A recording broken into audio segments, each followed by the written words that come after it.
everyone. You're listening to Words About Books. This week, we are fulfilling another Patreon request a little early this time. This is going to be our December book from Patreon. But we shifted things around in the schedule, and it landed here in November. You are breaking. Look at your Audacity. My Audacity looks fine. Okay, keep going then. Okay. Yeah, it's probably just a Discord problem. Maybe I have you boosted in Discord. Ben, as always, and you know what? Fuck it. You ruined everything. That's so Bridget of you. What's Sorry, up, start Ben? over. No, I actually did have you boosted in Discord. That was a me problem. Wow. Yeah, I wasn't super paying attention because I was trying to fix the audio volumes. What's going on? I called you Bridget. Very Bridget of you to be ruining everything like this when I'm trying to do my intro. I was going to say I'm more of a Tibby, and, you know, when it comes to this book, you're more of a Carmen because you're just angry all the time, but that was a very Bridget move, Ben.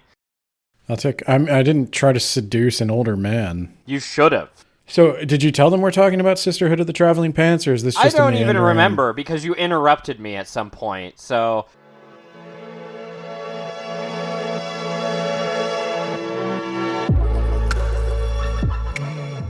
Yeah, we're talking about Sisterhood of the Traveling Pants, everyone. Oh, that must be so terrible to have somebody interrupt you. I'll just edit that right in there.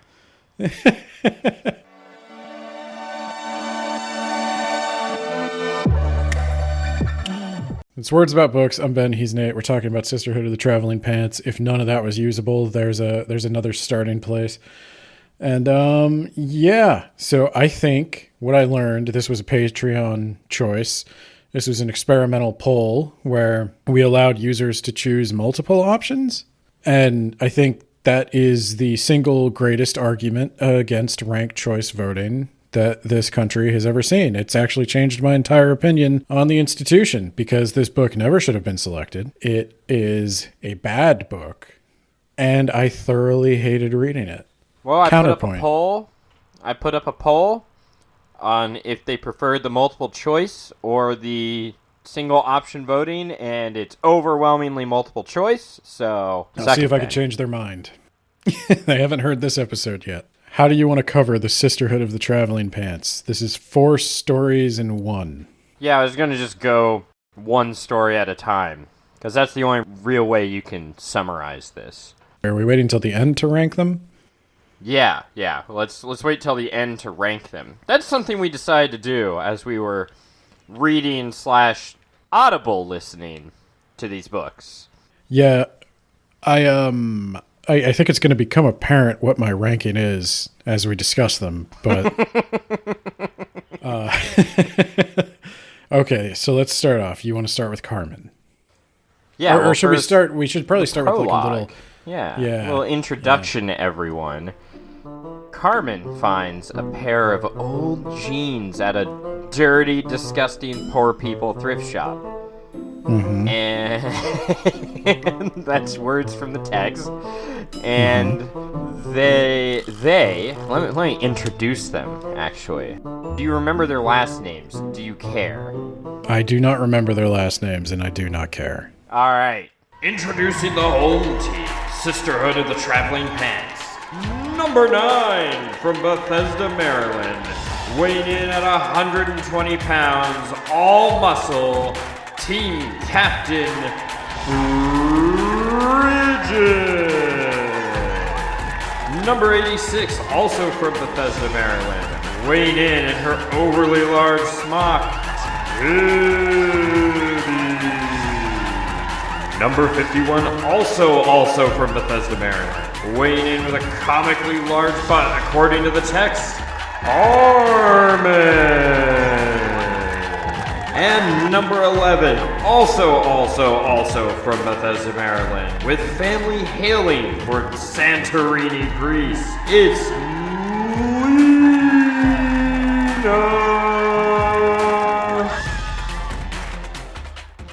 They're the Septembers. They're called that because their parents were all expecting in September. All of them were born within, 19 days of each other.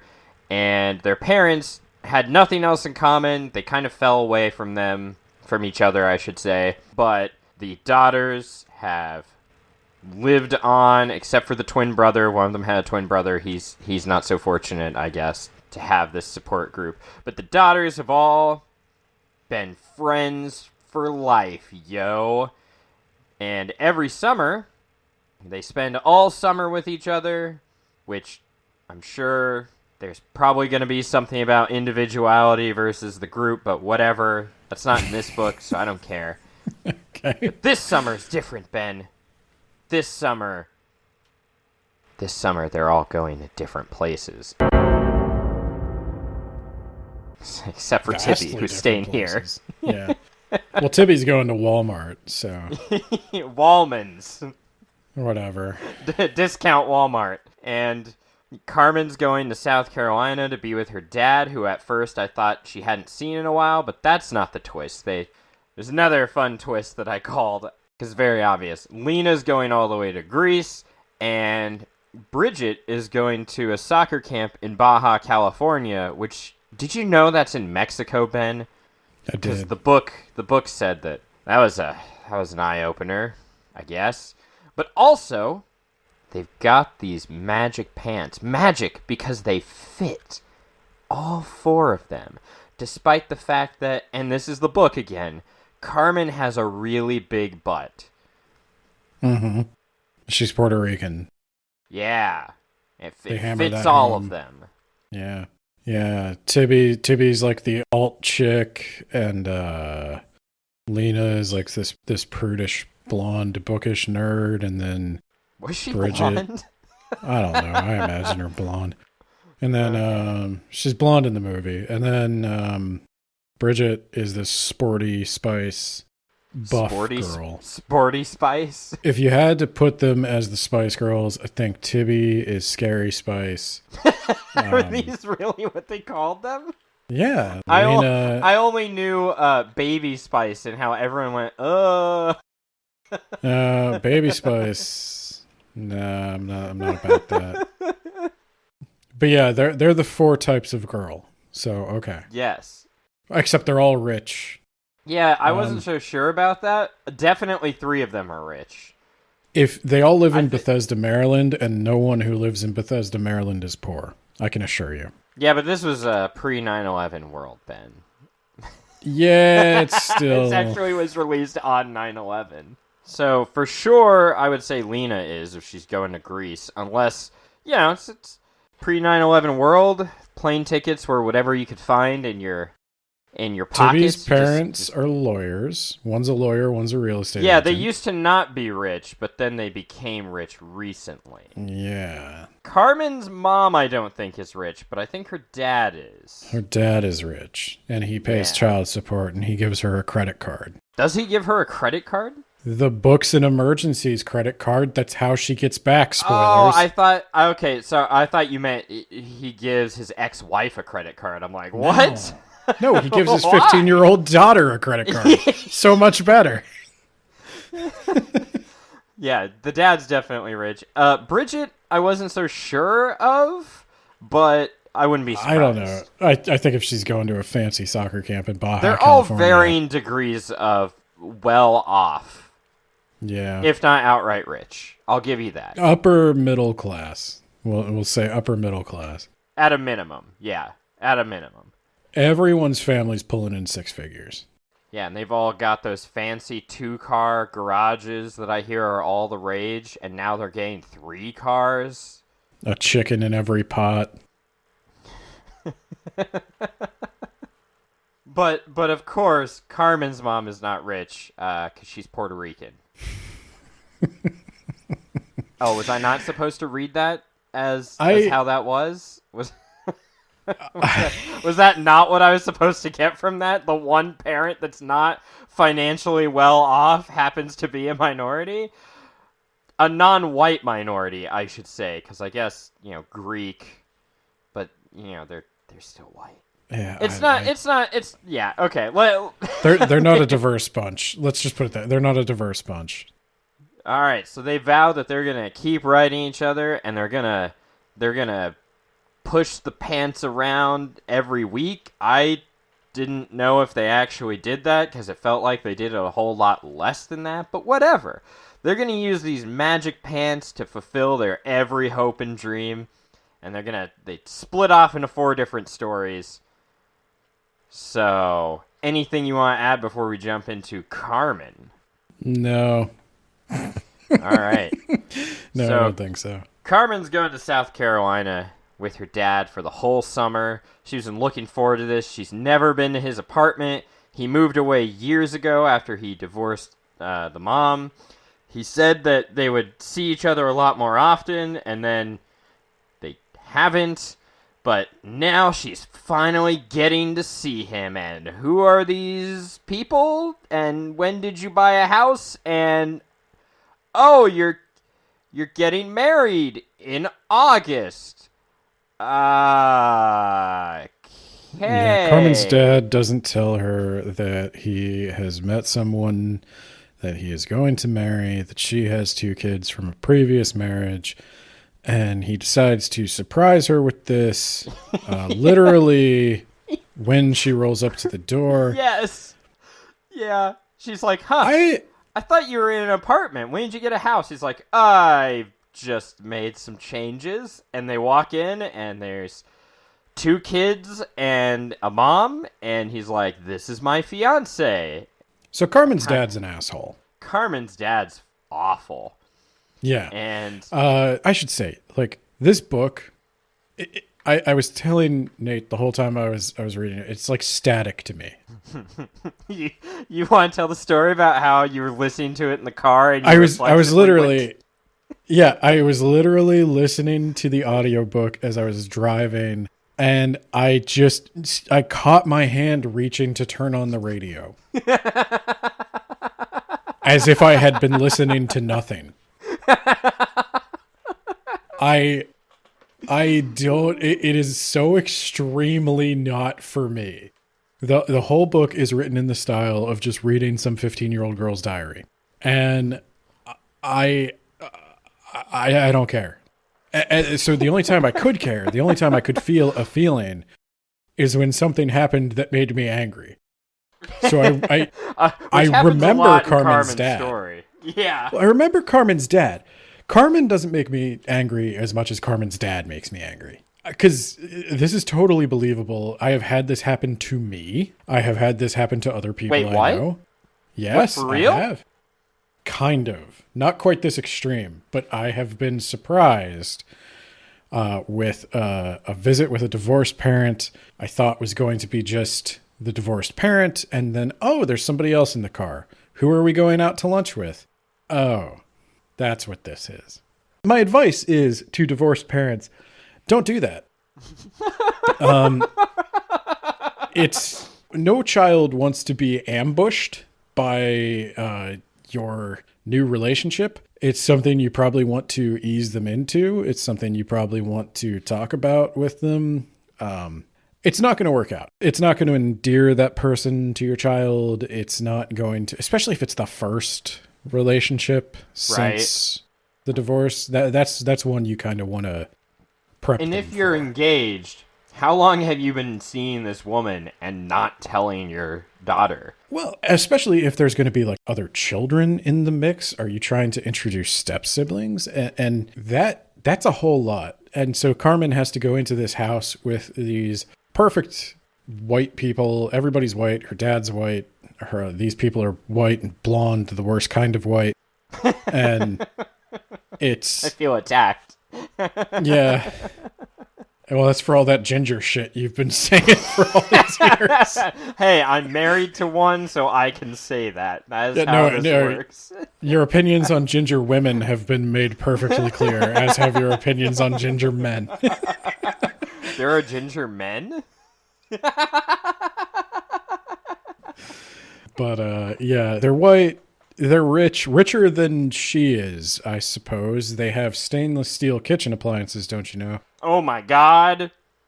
I will say one point in favor of the book is it does kind of capture a lot of like vivid detail and humor and I like the style of the writing, even though I said like the diary stuff. It's just the content of the diaries. It's literally just like somebody you don't know telling you about their day, and I don't care. I just don't care what happened to Carmen. This is like a work colleague telling me about, like, I asked how they were doing, and they start telling me all about their child who I've met once, and like how they're going to their dad's house, and did you know he's getting remarried? And I'm like, oh my gosh. And they're like, oh yeah, he's got these kids and he didn't even tell her that they were getting married. And I'm like, wow. And I'm like backing out of the break room, but like, nope, it's not done yet. It's not done yet, because did you know that like they were going to play tennis, but then he blows her off because he had to make wedding plans? And he's just like, yeah, so her dad, I'm a marathon through Carmen. Her dad, yada, yada, yada. He just keeps ignoring her, like trying Carmen to pretend feels that like they're an outcast because she's living in the guest room, and she's not eating, but no one takes exception to that, and she's like, I don't eat when I'm sad or something like that. Like, she just says that, and everyone's like, oh, okay, whatever. She's very clearly unhappy. I'm sure everybody picks up on it, but the would-be stepmom has not known this person long enough to interfere. No, it's not, She's it's not her responsibility. No, she's kind of relying on the father. Person. And the father is not stepping up, and the father keeps trying to, he's doing that thing people do where they know that something is not okay, but they constantly put you in a situation where they wonder if you'll say it's not okay, and if you don't, then they use that to justify to themselves that it is okay. Yeah. And it's not okay. And this all culminates with Carmen throwing a rock through his fucking door. And then fleeing the state. Yeah. Yeah. She throws a rock through his window. He sees it. And then she just runs away. And then buys a bus ticket with his credit card and goes back to Maryland. Can you imagine? These are 15-year-old girls going on 16 in about a month. A 15-year-old unaccompanied minor goes to a bus station. Have you ever been to a fucking bus station? Yeah, I have. Shady shit happens at bus stations. My friend said he took a cross-country bus and a guy, like, shat his pants next to him. So... Yeah, no, I went to the Amtrak / bus station the other day, and it is like, it's fine, but I wouldn't send an unaccompanied minor there. No. Shit happens outside the bus station. So, yeah, so she flees the state. There's a lot of that, though. Unaccompanied minors in this world can travel vast distances across country lines, like sometimes 3 countries in a day. Pre-9/11 world, Ben. Yeah, I don't think that fully covers it. Pre-9/11 world, Ben. That's how that works. I don't think that fully covers it. But yeah, so Carmen flees back home. She surprises her mother. Her dad calls the next day to make sure she got there, just assuming that when she did not return home to his house, fled to another state, that she went back to her mom's house, crossing. Maybe he checked the credit card statement and was like, "Oh, okay, she bought a bus ticket, so she didn't just run away and die." That's like a 6-hour bus ride. Yeah. So she easily could be dead. Well, she ran away from home, and this is something she hadn't ever done before, and he's just eating dinner with his family, so... Yeah, Carmen's dad... I'm going to end Carmen's story as well. Carmen forgives him in the end, and she goes back for the wedding, and she finally has a frank conversation with her dad about how it made her feel, and he breaks down and she breaks down, and we're to understand they had an off-screen heart-to-heart where they ironed all this out. Sure would have liked to see that. Really would have paid off her story. Maybe would have made me not hate the dad. I don't know, but... well, I think he did promise that he would see her more often, but for real this time. Pinky promise. Whatever. Whatever. I don't care. Yeah. Well, the theme there is displacement, where everyone asks, "You're mad at your dad?" And she goes, "No, I'm not mad at him. I'm mad at this family. That's who I'm mad at." And it takes her a bit to realize, no, I am mad at him. He's fucking he has been jerking me around like all my life since he left, and now he's been seeing this other perfect white family that how long has he even been seeing them for, because it had to have been for at least 6 months, right? And didn't even tell him that. And yeah, I thought I was going to spend my summer with you, and instead I'm spending my summer with your family as I get to be a guest in your house. Fucking sweet. Dad, you suck. Bye. Yeah, she probably like it's implied she obviously would not have committed to spend the summer there had she known. So yeah, her dad's a terrible person. Carmen forgiving him feels like a betrayal of the entire story. Yeah, she'll end up writing a book when she hits like age 28. I'm glad my dad is dead, and all right, so that's Carmen's story, and she does do some interaction with Tibby when she returns home. It's whatever. Yeah, she talks to Tibby. Let's go. All right, we got 4 of these kids to get through. Tibby. So Tibby, she's going to spend her summer working at off-brand Walmart, and she's also going to do like a film to document the experience of working for corporate America, I guess. But all that changed when the cancer girl attacked. Yeah, so Tibby meets a cancer girl. She collapses in the store, and then Tibby's like, oh, this will be a good way of getting out of my work responsibilities. Can I ride in the ambulance with her? I'll tell you my perception of this entire story. Maybe my summary will open your eyes to what I got out of this. Okay. All right, so Tibby meets a cancer girl. The cancer girl is surprisingly cute and precocious, and she's 12, she's a little bit younger than Tibby. She idolizes Tibby, and Tibby's into that she likes her. Because Tibby is generally an abrasive person, but they bond her over love interest insulting. is a dude with a soul patch. Yeah, okay. No, I do want to cover... Shut up. I do want to talk about the soul patch, because that actually is an important point. They wrote a bunch of rules for these pants, right? About a bunch of things you can't do with the pants. Right. One of them is like, cuff the pants, because that is and never will not be tacky. And let me tell you something about the judgment of someone who thinks a dude with a soul patch is hot. You do not have a good radar for what is and will always not be tacky. Okay? It was a pre-9/11 world, man. It was a pre-9/11 world where you could have a soul patch and not be accosted in the street. Anyway, so she wants to date Captain New Metal and his soul patch. He's probably listening to Korn. Oh my god, is that New Metal? Yeah, of course Korn. Yeah, so he's like bopping and Korn. Yeah, he's rolling all the way past the Walmart, and God. Oh Jesus! It's got so much worse. So, yeah, she meets him. Anyway, the little kid rightly points out that guy looks like a douche. And she's like, he doesn't look like a douche. He's super hot. And the little girl's like, no, I'm close to death and certain truths have been exposed to me. And I can tell you that in 10 years, you're going to look back at this and be like, no, that's the markings of a douche. And, so her and Cancer Girl decide to make the documentary together. They meet a lot of interesting people. They bond. One's a kid who plays all the arcade Dungeons and Dragons, Ben, at the 7-Eleven across the street. That's how that happens. 7-Eleven have an arcade machine? I've never seen one that does, but maybe. I've never seen one that does, but okay. I think they confused the 7-Eleven with a pizza place. Well, she does call it a Sony Dreamcast. Yep. So, the latest it's possible Sony the Dreamcast. author doesn't know what a video game is, so... I think that's likely, yeah.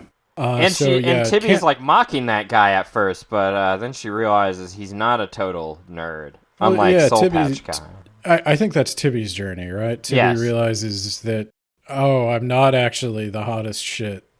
Yeah, she comes to that realization. And also she comes to the realization that Soul Patch Guy is a douche. Yup. And so inevitably, because all these stories have to wind up at the end of summer because we're doing another book, Cancer Girl dies. Just in time to coincide with just in time for the summer. Yeah. She was an ethereal summer spirit meant only to serve Tibby. I have to go now. My planet needs me. So she dies. Her mom's really sad about it. A hamster dies. That's Yeah, the important. She hamster buries. dying right after Bailey goes to the hospital is like, really? Really? No, Come no. on. You know what was like really, really come on? Is when she buries the hamster on top of the cancer girl's corpse. I thought you were going to say when she froze the hamster in a freezer. Freezing the hamster, I understand like that grief reflex to do something incredibly like just go into full-blown denial mode. I understand that. I didn't think that was so crazy. I've known little kids who, I mean, she's not a little kid, but she did have this hamster for like 9 years. It was very important to her. I understand that. I would not bury it on top of a person in a cemetery so they could take it to the afterlife with them like some kind of Egyptian pharaoh. I don't know what that was about. That seemed bold. That seemed bold to me. It's what Bailey would have wanted. How deep did you bury the hamster? I just want to know because like when it rains, that hamster's coming back. Or if it's not too deep, what about like coyotes and stuff? Like they're gonna smell that and be like, "Ooh, free meal." They're gonna dig it up. Dead serious. Thought she was gonna put the hamster in the coffin. I thought she was going to go to the viewing and put the hamster in the coffin because these kids, Nathaniel, they have no boundaries. If you haven't picked it up, dear listener, Ben disliked this far more than I did. Anyway, that's Tibby. That's Tibby. Yeah, the cancer girl dies and Tibby grows a little bit as a person. Yes. All right, let's go to Lena. Lena and her sister, they're going over to Greece to meet their grandparents, see the old town where they come from, and Grandma's like, "Hey, Lena, you wanna hook up with this guy? This hot guy, Costos, hot dude."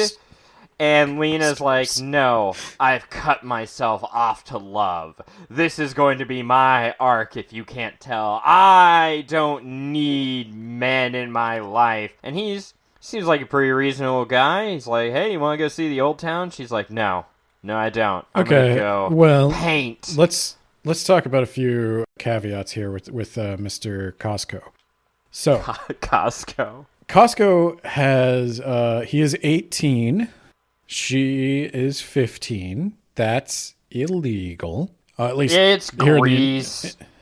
Yeah, I was going to say, at least in these United States, that's illegal. I think that's probably okay in the old country, all right? That's at least my impression, because otherwise, it's a little weird that Grandma's trying to hook them up.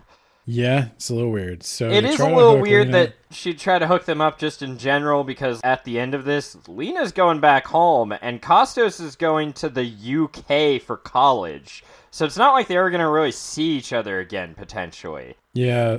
So Lena has shut her heart off to love. We know not why. Her sister Effie... We don't know why, do we? That never comes out. No, it would have made the arc meaningful if I knew or cared why she didn't want a boyfriend. For all I know, she's 15 and she's just not ready, and I'm fine with that. Yeah, or she, doesn't like boys, but she doesn't know that yet because she hasn't come to grips with her sexual identity. Again, I'm fine with that too. But instead, she's just like, "No love for me. I don't want love." It's like, you're 15, you'll probably grow out of this. This is a phase. Yeah, that was my thing. It's like, you'll grow out of it or you won't. I don't care. Eventually, you'll probably find love. It's fine. Yeah. Again, I truly don't care if you do or not. I don't know why I would care. I don't think everybody needs to have a boyfriend. You're fine. Do you. Live your best life. I don't care. But she seems to be sad about it. World, okay? You had to have a pre-9/11 boyfriend. world. Yeah, compulsory heterosexuality, yes. Yes, exactly. She seems sad, though. She seems like she would like to trust guys, but she mentions that she's very pretty. Oh, I guess she's cursed with beauty. Someone tried to date her. She said no, so they started doing stuff with Carmen specifically to get close to her or some shit, and Well, Carmen, no. So Carmen And boys crushed are on a just guy. using her. They're just using her. Every time they're like, hey, do you want to work on our history project? And she's like, that's cool. And then they're like, hey, you want to date? And she says no, and suddenly they stop showing up to history project or whatever the fuck. Then they go in for the grope. Ah. Either or, apparently. So anyway, she's really pretty. Her sister Effie is 14. Effie needs to be like... Effie needs to go to horny jail. Yeah. Like... Effie needs to go to horny jail. She needs to chill out. She is making out with every Greek boy. Like, at least and she's got a boyfriend back home. And Lena's like, what are you doing? And Effie's just like, hey, look, if you're not going to enjoy the Mediterranean, I am, okay? Yeah, that's my home boyfriend, okay? I need a Greek boyfriend for while I'm here. Yeah, what happens in Greece doesn't count, okay? Yeah. She makes out with at least 3 people, I think. And no, it's the same guy just every time. She's like, oh, Greek boys kiss so much better than American boys, which, again, I have to take Effie's word for. I don't know. But also, she's younger. Isn't she like 14 or 13? I've said that repeatedly now. Yeah.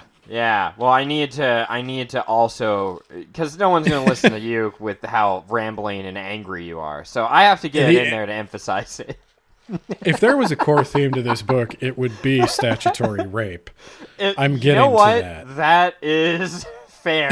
That is a fair thing to say. Yeah, we're going to get into that. So Lena, she paints. She's artsy. Because she's boring. Every boring kid has to be artsy. So I think they're all artsy in their own. Well, I guess Carmen likes geometry. That's her thing. Carmen likes math, and Tibby wants to make movies, and Bridget is a soccerman, and Lena's the artist. So she wants to paint, and Costas, he's making a gesture, probably trying to date her. Let's be honest. I mean, I don't know what the deal with Costas. Weird. Costas is going to say Costas is going to say 2 words in the entire book. I don't know what the hell his intentions my name is Costas, and... Yeah. And yes, I will make out with you. So Costas tries to ask her if she wants to go for a walk. She's like, oh, well, which way are you walking? And he goes, I'm going. And she's like, oh, I'm going the other way. Sorry. And so she walks to the top of the hill. She paints for a bit. She walks down the hill and she sees this pond and it's broad daylight. So why the fuck not get naked and swim in a strange pond? And she takes all her clothes off. She starts swimming in this pond. I love this book, Ben. She gets out of the pond and, what? Costas is standing there. Did he follow me? Did he follow me to spy on me? Yeah, because he knew you were going to get naked randomly in the middle of the day and swim in a pond you don't own. And so, yeah, of course that's what happened. So she panics. She gets all flustered. He doesn't look away. That is on him. He should have looked away. And she puts all her clothes back on. She puts the pants on inside out. She's wearing the pants, by the way. So this is a magic moment. And her clothes are all disheveled. She's soaking wet. Her pants are on inside out, so she was obviously not she was wearing them right side out when she left the house, so her pants have obviously been taken off and put back on now. So she goes back into her house soaking wet, all disheveled, and she looks at her grandma. Her grandma's like, oh my god, what the hell happened? And she's like, Costas is not a nice boy, framing him for some sort of sexual assault. And then she goes to her room. What they think. She goes to her room and offers no further explanation for the next 3 months. This is very accurate, actually. And so then Boppy goes and kicks the shit out of Costas's Boppy. The grandfather fight. Yeah, and so then Costas breaks it up because Costas is a giant blacksmith man who has no trouble holding 2 old men on either side of him. The 2 old men go to the hospital. Boppy was Lena has to going sit to go between kick them. Costas's ass. Yeah, that wasn't going to happen. That was not going to happen. Fortunately, Costas isn't holding a grudge here, and we're going to talk about that. So, so the old men fight, and then they go to the hospital, and Lena starts writing a letter to whoever gets the pants next, and she's like, "Oh my god, I should probably tell the truth, but I just don't know what to say." And I was like, "Oh my god, you haven't told them you didn't get raped yet? What? You should probably do that. You should say that now. You should." How did nobody ask? Did nobody ask what happened? If it helps, and it doesn't help, when she does finally come clean, her grandma's like, I think I knew that, and I think Boppy knew that too. And I hope you knew that because you didn't call the police. Yeah, it's like, that's a little weird. Okay.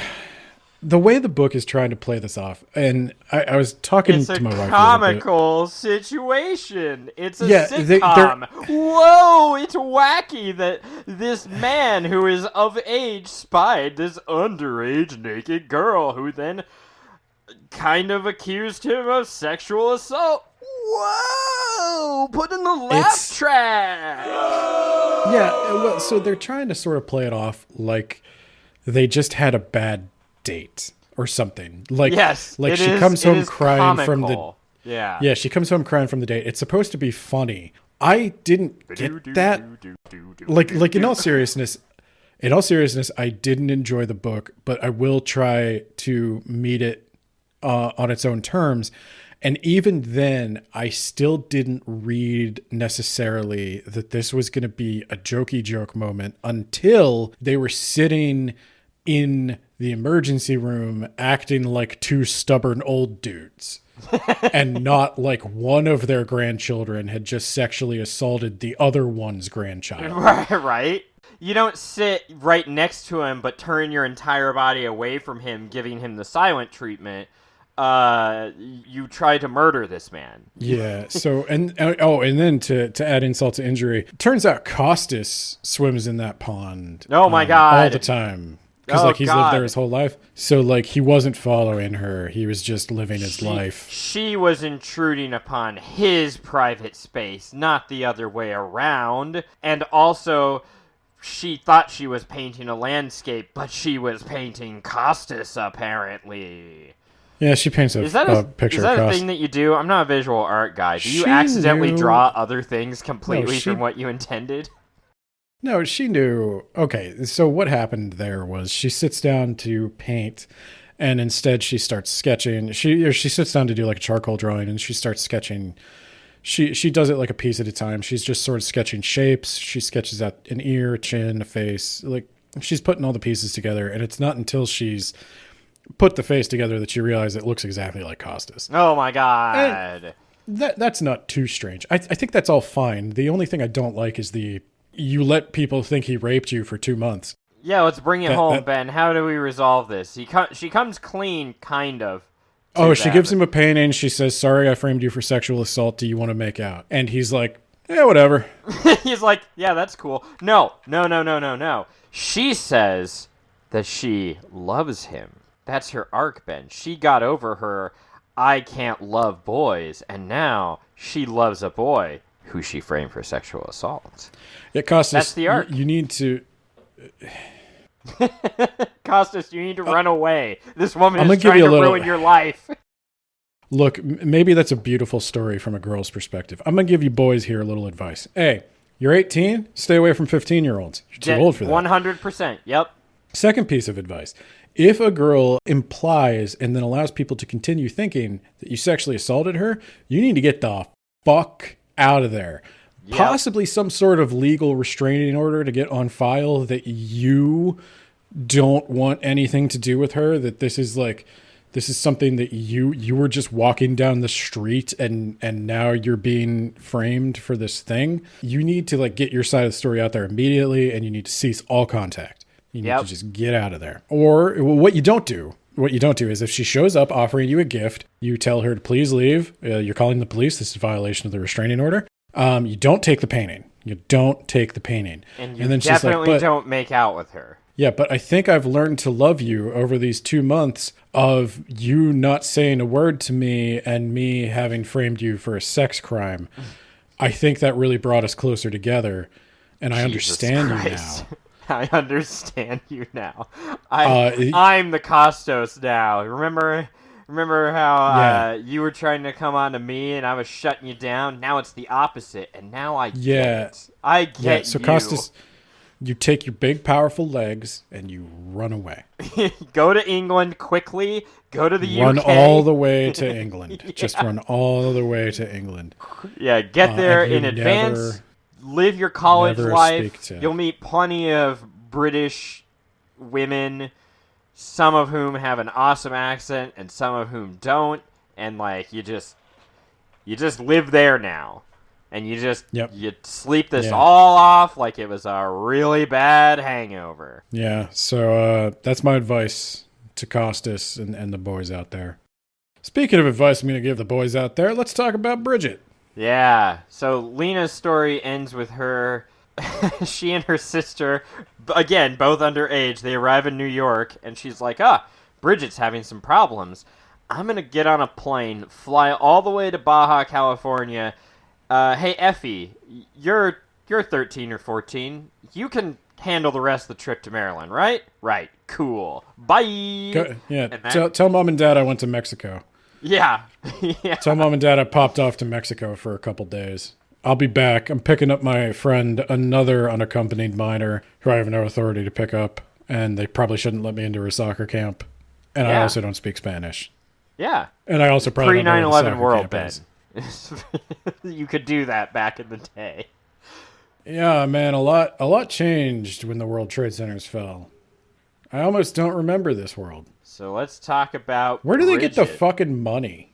That's what I want to know. Where do they get all the money? Hey, let's talk about Bridget. Why don't you tell me about Bridget? So Bridget is the socceriest soccer player who ever soccered a soccer field. She is a fucking star. She's a legend. She's an amazing athlete. She's so talented. She's so great. She got invited to soccer camp in Baja, California. She gets there. She's a take charge kind of girl.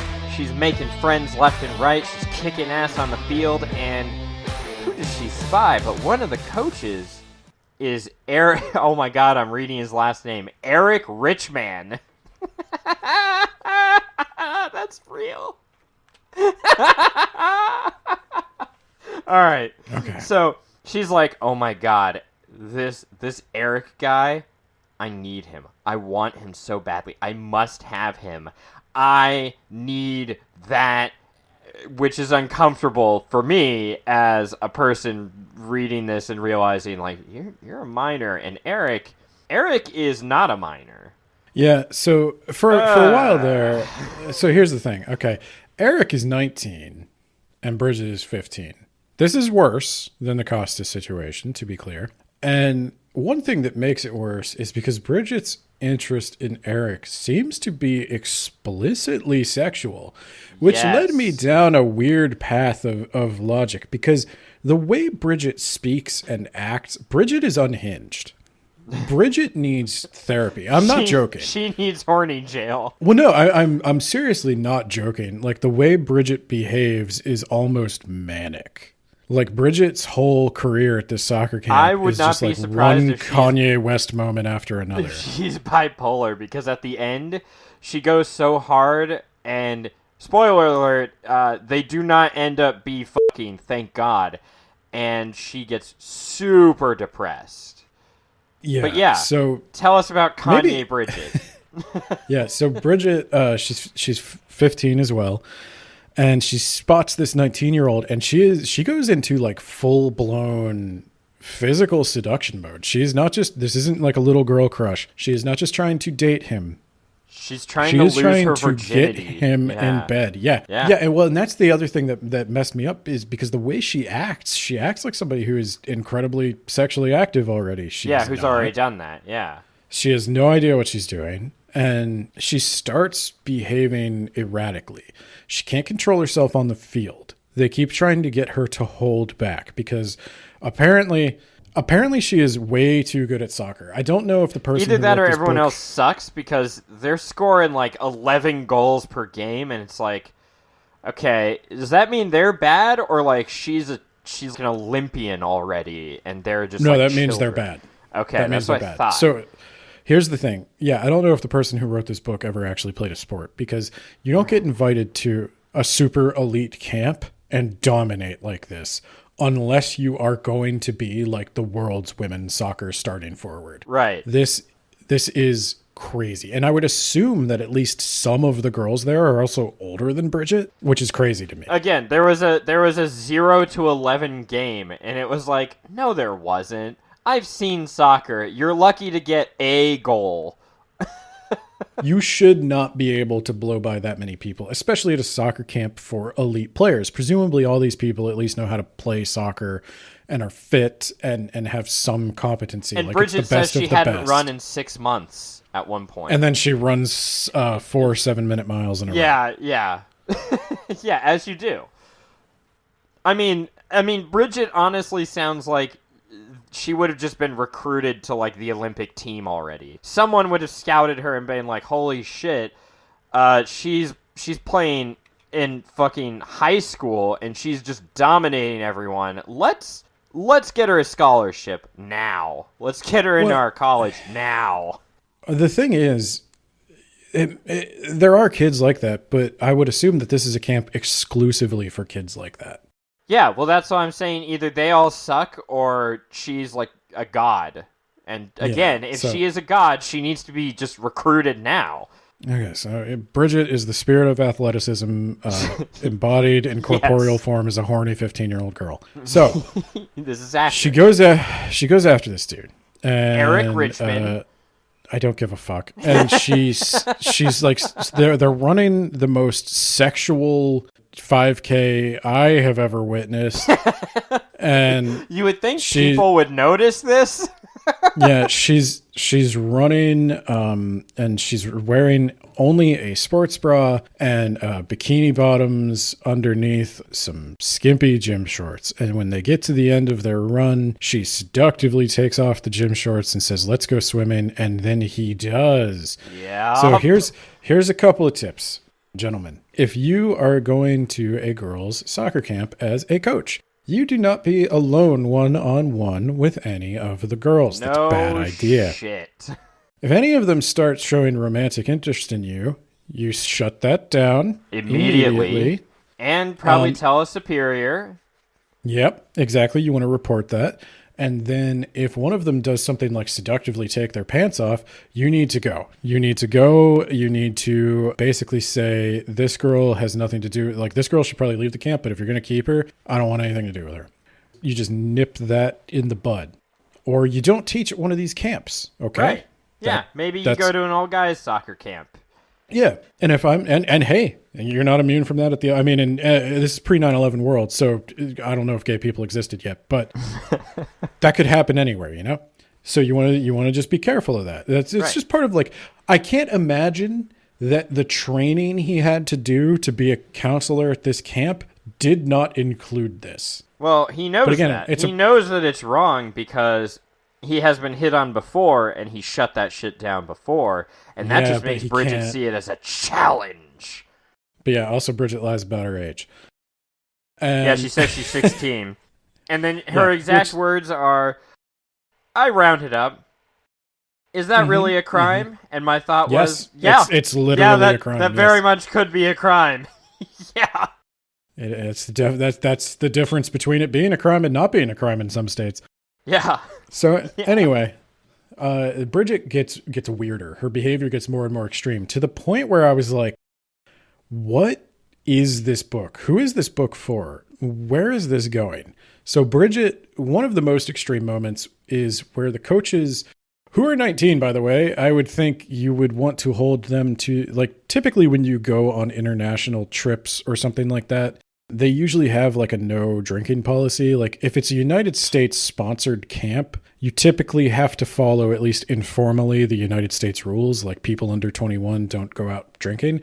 But all the counselors go out drinking at this nightclub in Baja, California. The drinking age in Mexico is different. And so Bridget and her friends sneak out and they have a motorcycle or a moped or something, and they make it to the nightclub, and she dances with the coach, presumably in front of other coaches. So again, ladies, if you're coaching a soccer camp, if you see one of the male coaches dancing suspiciously sexually with one of the young campers, you shut that down. You shut it down right away. Yeah. Right away. Yeah. If you see your 15-year-old campers in a nightclub in Mexico, probably report that just by itself. I would think that would be grounds for getting kicked out of the camp, actually. I'm surprised that they're allowed to leave and go because and Bridget's getting catcalled by strange people downtown. I talked to you a little bit, and I said that I imagine that in true late 90s, early 2000s fashion, the author imagined these girls portrayed by actors in their 30s. Yeah, they definitely seem older than they are. At least some of them. I guess Carmen and Tibby definitely seem kind of like teenagers, but well, yeah, and so Carmen and Tibby are kind of what I thought this book was going to be. I don't hate Carmen and Tibby. I don't even hate Lena's story, though. If we were talking about this, let's say that this book did not include Bridget, this whole episode would be me saying like, oh yeah, Lena's story is real problematic. Fortunately for Lena, Bridget exists. Yeah. Because Bridget is, and you can't really, like, I do understand she is a minor. There are a reason we have laws and that the onus is placed on adults to shut this shit down. It's because minors are not done developing. Bridget has never had a sexual relationship. She has no idea what she's trying to start here. And that will ultimately come out. I think that's some of why she's scarred, is because she wasn't ready. She is not ready for this. And it gets frighteningly close. And this turns into a very emotionally scarring moment for Bridget, which is why the onus is placed on adults to be the adult and to not feed into this. And so I do think Eric is more to blame than Bridget, but certainly Bridget is. Bridget's trying to ruin this whole man's career. She is, and of course, and he should have at any point shut it down. Yep. I'll tell you the exact point where this goes absolutely no further. And that is, she breaks into his cabin. Oh yeah. He is asleep. He is in a state of undress, and she breaks in wearing nothing but an oversized t-shirt and I think underwear. She's not wearing pants. And that right then, if you're that guy, you get the fuck out of that camp. Yep. That is not a situation you ever want to be caught in ever again. You get the hell out of that camp, the hell away from that kid. This is a Costco situation. You got to get out of there. You got to just get away from these women. And I'm going to tell you, parents, if you have a kid like Bridget, or if your kid, when they go overseas, winds up involved in several sex scandals with grown men, don't send them out next summer. Yeah. Maybe stop giving them the credit card and the means to travel internationally without your permission. Well, 9/11 happened, so I assume that shuts some of it down. Yeah, I bet it doesn't. I bet if we read the next book, I bet it doesn't. You're probably right. I did read the description, Ben. Bridget stops playing soccer and withdraws into herself. What are her parents doing again? Not paying attention, clearly. Maybe they are going, like, I would assume these girls are inspired by actual girls. Like, at the very least, I'd assume this author is writing about people she knows. I would guess that, yeah, Bridget is obviously suffering some mental health issues. A mood disorder of some kind, probably. Yeah. She should not, because everybody is constantly commenting on how reckless she was. And I think prior to her being given the freedom to really mess up, she was just kind of the most adventurous one in her friend group.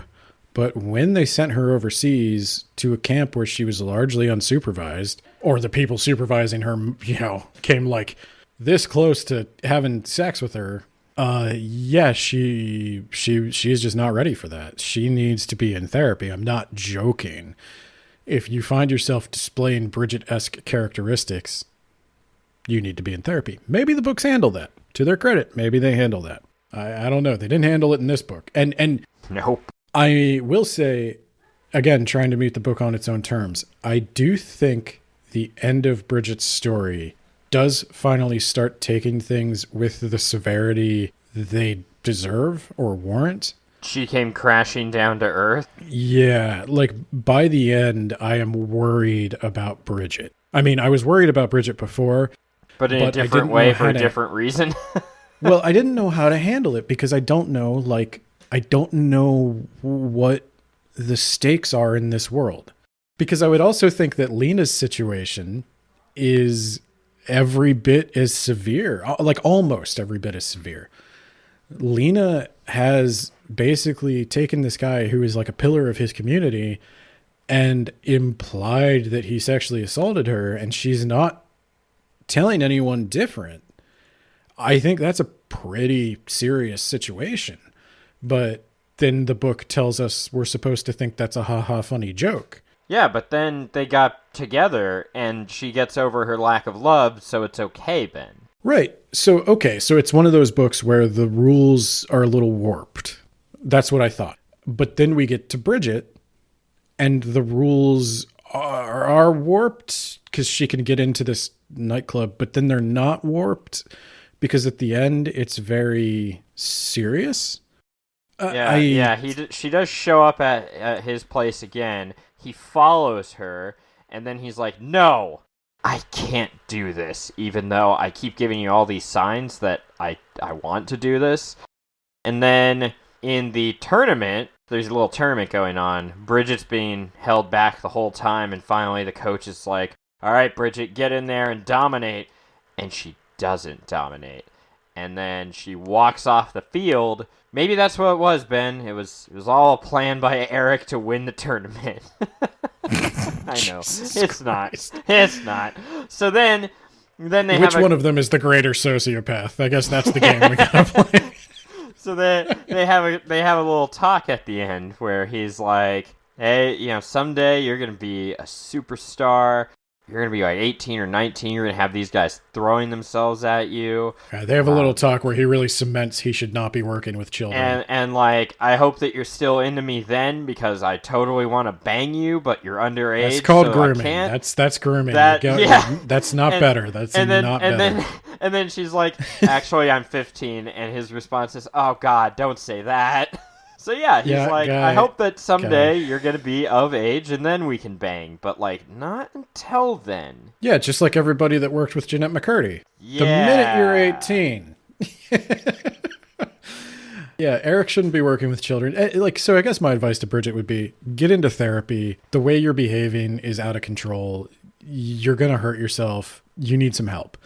And your advice to Eric is you should shut that shit down and get out immediately. But your comments at the end lead me to believe that you're kind of okay with it. So the real advice is to fuck off. Maybe don't work with minors. My advice to Eric would be to have shut that shit down earlier. But yeah, my advice to Eric in general, having seen his whole character arc, you should not be working with children. You need to seek therapy. You are going to go to jail. So that's Sisterhood of the Traveling Pants. Yeah, my wife read this when she was a teen. How did she feel about it? She did not get anything out of it, she said. She said she enjoyed it, but it wasn't like some sort of deep thing as a teenager or a young, old kid. I don't know. Like so I don't personally know anybody who was super into this book. But they made 5 of them, Ben. I know people who liked the movie. I don't think I know anybody who read the books. The movie personally. Where the children are in fact played by actual full-grown adults. I imagine that would make it a lot more palatable. I do want to say, I think the author can write. Agreed. And that's a good thing in favor of the book. I think I understand why people like it. I think Tibby and Carmen... Because you could see yourself in the girls. I think that is probably it. Or you know someone like it. Yeah. Like how you're being such a Carmen about this book, Ben. I think Tibby and Carmen are perfectly fine narratives. Agreed. Their stories are fine. Tibby, I think that could have been spun off into its own book, and I would be giving it a very positive review right now. Even Carmen. Spin Carmen off into her own book, I'd give it a very positive review right now. Challenge for me is, Tibby and Carmen are not their own books. They are each 1/4 of this book. And as such, their stories suffer from underdevelopment. So Tibby and what's her name? Bailey? Tibby and Yes. Bailey's relationship could be explored so much further, especially at the end. Especially Bailey's death. You kind of need to see the fallout from that. But unfortunately, the summer's over, and that's not what this book is about. This book is about summer. Yeah. So we don't get to really see how You can Tibby see it incorporates next year. that. Yeah, I guess. You could buy the next book. In a year. And I'm pretty sure I that don't- that book is also the summer, Ben. I'm sure it is. This is set up to be a trilogy, but it goes longer than that because the third book would be their senior summer where everything's gonna change. They're gonna go to college. It's going to be so whatever. sad. It's going to be so sad, even though, you already had a cancer girl die. Anyway. You can get more cancer girls. Next year, 2 are gonna die. Or one and a puppy. We're going to There up we the go. hamster stakes. Cancer girl dies, and she's behind the wheel of a car. and she hits a puppy. She gets a therapy dog, and then the therapy dog dies. No. So I think we need to see, for Tibby's story to be complete, we need to see the fallout. We need to see how Tibby bounces back from that. For Carmen, her whole reconciliation with her dad, that's the payoff to her story, but we don't see it. We don't see her emotional reconciliation with her dad. We just know that they have a phone call and they both cry. She went to the wedding, and he apologized and said he would be a better dad. Emotional Right, but- payoff over. We didn't really hear what he said, though. He said that he was a jerk or something, and done. Yeah, but we need to know Ben, that, come on, how is that not enough for you? He said he was a bad dad, and he moved on. because we spent 90% of it building up how much of a bad dad he was. And then we spent 10% of it saying, he's better now. That's not how that works. That's how it works in real life, Ben. Lena's story needs work, but it is serviceable. The change I would make to Lena's story is that we don't imply sexual assault, but rather some much less severe, Some hilarious inappropriate cartoon. behavior. She thought that she was finally falling for him, but then he saw her. He saw him with her sister. It could even be what it was. She could tell people. She could tell people he was spying on her while she was naked. And the truth is that he wasn't. He just happened to walk along at the same time, and he doesn't have any real way to prove that to her. But then she realizes that, like, it's part of his routine. Like, she realizes that on her own, that he wasn't trying to spy on her and that it wasn't an invasion of privacy. Also, let's go ahead and make him 17. Yeah, that'd be nice. Just for my peace of mind. And that's fine. Bridget is a whole different novel. Bridget should just be cut at that point. Bridget is like a horror story. Bridget is a psychological thriller. You compared her to Junji Ito. I did. So there is a Junji Ito character called Tomie. Tomie is about a 15-year-old girl who is supposed to be insanely beautiful, irresistibly beautiful, and men become supernaturally obsessed with her to the point where they must have her, and she's very mean to them. And she basically antagonizes them, ruins their lives, and then when they have nothing left, they kill her. And then she comes back. That's the curse of Tomie. She destroys men, and then they chop her up, and each piece grows a new Tomie to go out and destroy more men. And that is like Bridget. Now, I do want to say that is one way to look at it. You could do the Junji Ito piece, or you could look at it as a girl who legitimately has a mood disorder, needs some help, and instead is finding 19-year-olds who refuse to recognize that. And again, it was a pre-9/11 world. Mental health didn't exist. But I think now with our hindsight, we can say that, yeah, Bridget obviously needs therapy. And anyone observing Bridget's behavior for 10 minutes would understand that Bridget needs therapy. But yeah, so 2 of these are serviceable, lighthearted things. One of them, I would say, a little bit of work. And then Bridget, oh my God, Bridget. How would you rank them, Ben? Tibby, Carmen, Lena, Bridget. Yeah, that's the same exact one as me. Carmen was winning at first. Yeah. because her asshole dad, but I think Tibby definitely takes it at the end. So Yeah. Tibby had the most complete story. Carmen, I like Carmen's side of the story. I need to know what the fuck is going on in her dad's head. That's what I want to know. But yeah, do you want to bust out the rubric? Because I did force myself to do this on the rubric. yeah, we can do that. Also, we can see if we can get the rights, and then we could do a Twilight. We could write the story from the different perspective. This time it'll be from Carmen's dad. Oh, I thought you were going to say from Costas's perspective. Even better. Where there's just not a thought in his stupid brain, and he's just like, okay, yeah, give me I a guess I'm a painting. sexual predator now. I'm sure that'll blow over. Yeah. I know you sent your granddad here to beat up my admittedly dying granddad, the whole reason I'm here. But, you know, that's fine. You're not some kind of weird sociopath who invaded my country and turned my life upside down and then Look, turn left. upside down. Yeah. From Costas' perspective, it's a horror story about this rich white girl who comes to his country and destroys his life and then vanishes, leaving him in a prison. Yeah, I like how the thing is, I love you too. Okay, bye. I guess you're going back to a different country on the other side of the planet. See you later.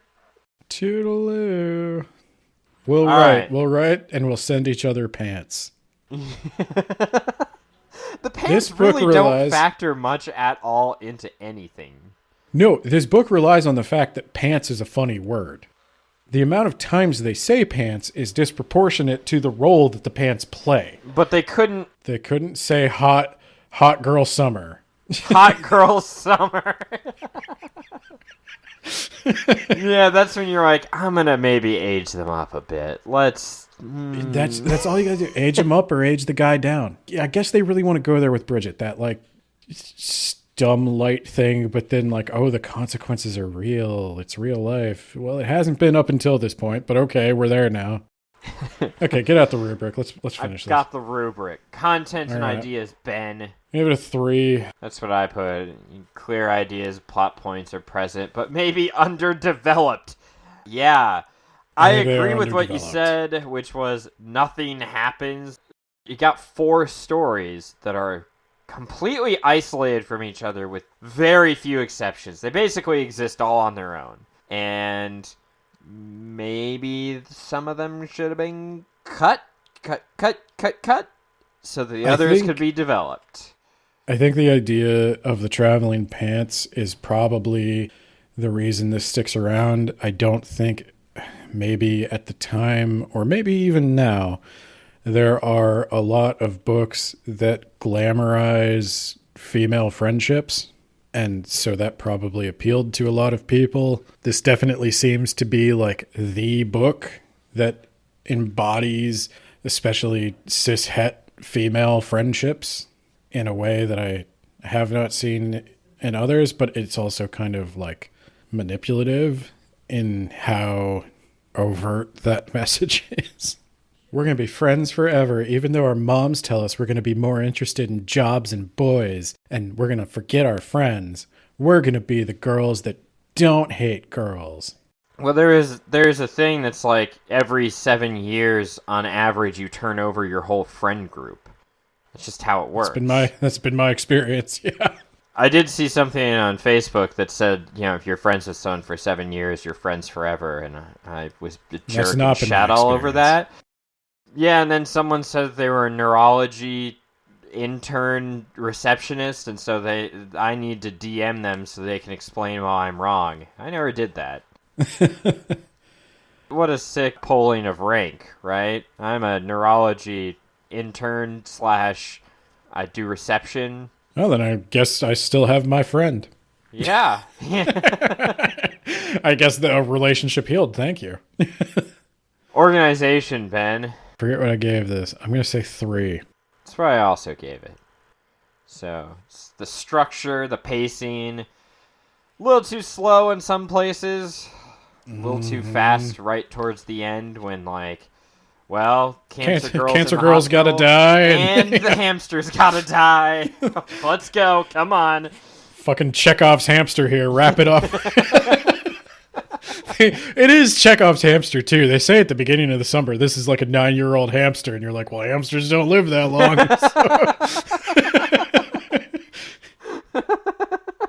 This is a 9-year-old hamster. He's one day from retirement.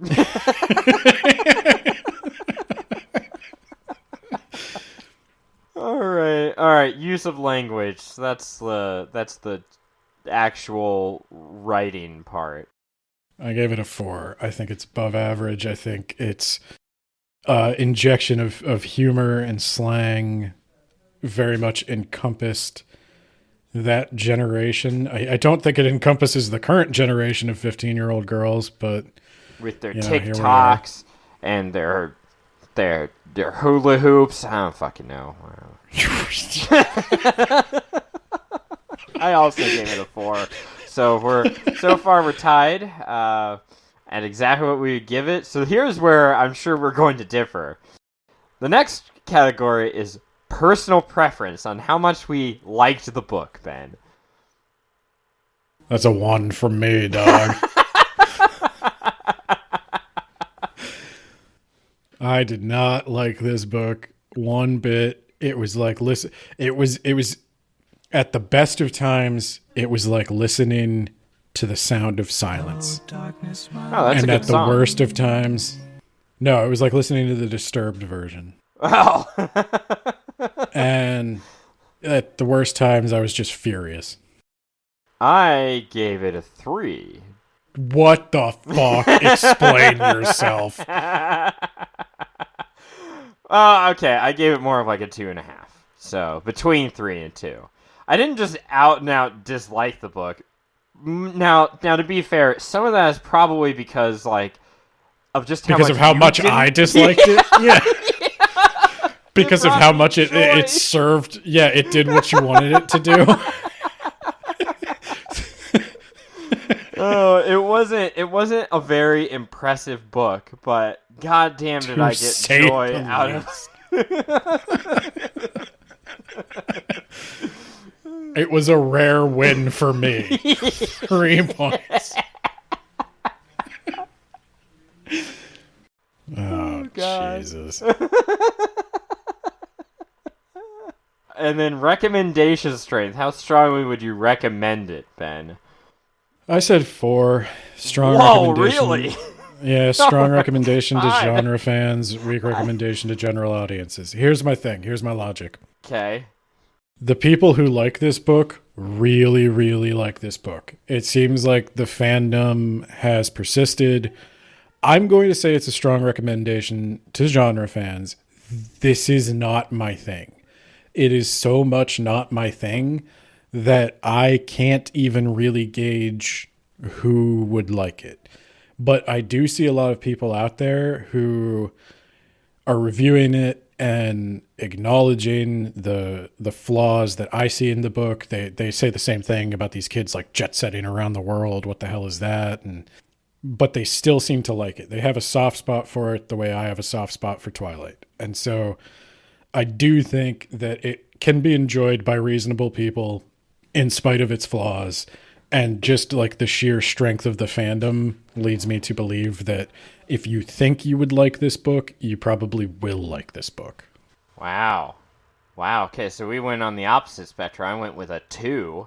I said a very niche audience is going to really like this and not care about its flaws. I don't know if general audiences would give a shit.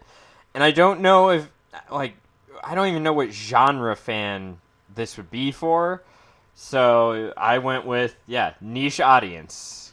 I'm sure that Sisterhood of the Traveling Pants fans will be like, we are legion. There are thousands, millions. I was going to us. say, I don't know if straight white women are a niche audience. That's pretty much who I'm recommending this to.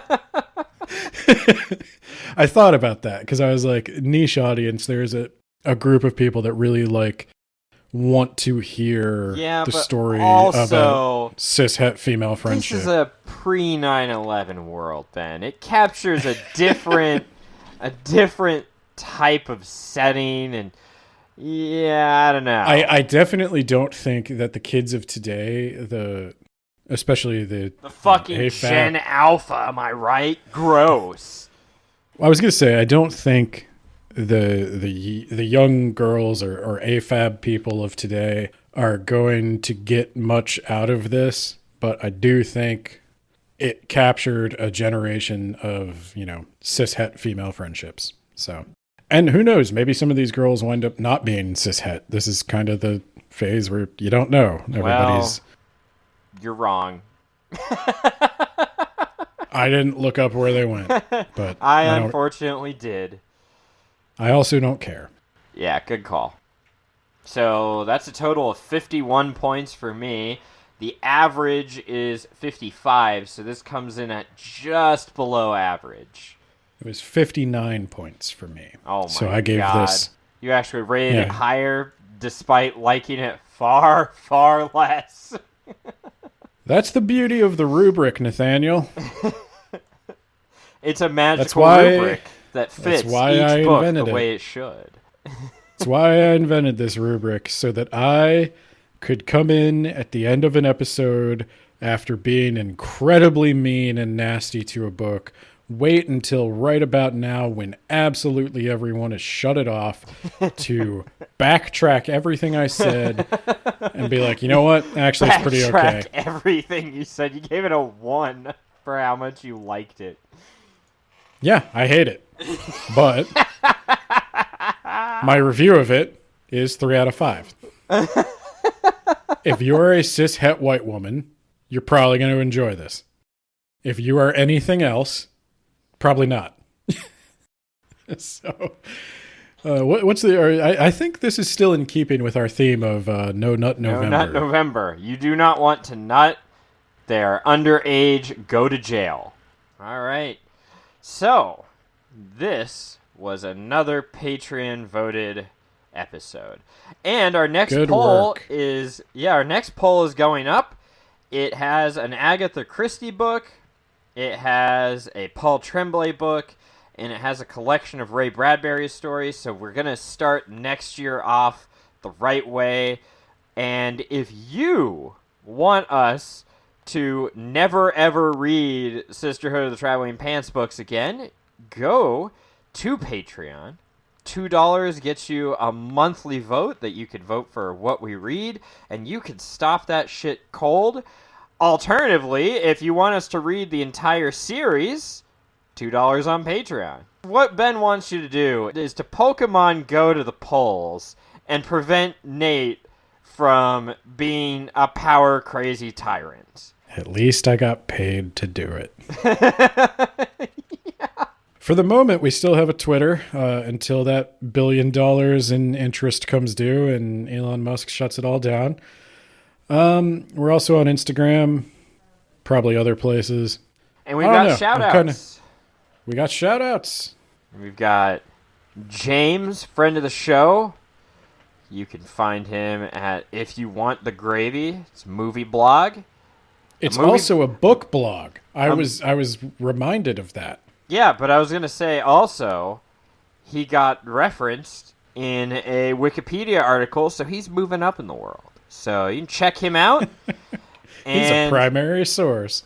And he had not contributed to the Patreon, so he is the one person we know for sure that did not vote for Sisterhood of the Traveling Pants or really anything because he hadn't actually gotten in on it at that time. I'm pretty sure that's true. Oh, I know who voted for it. I started asking people. I started cornering patrons in dark alleys. I know who voted. Was one of them Brad? Brad's our other... Yeah, he didn't vote for it. I figured at least in the dark alley, he said he didn't. Yeah. Brad, a.k.a. Izukai Sama Sensei. Yes, he has a podcast called That Time I Got Reincarnated in the Same World as an Anime Podcaster. All right. Bye, everyone. Bye.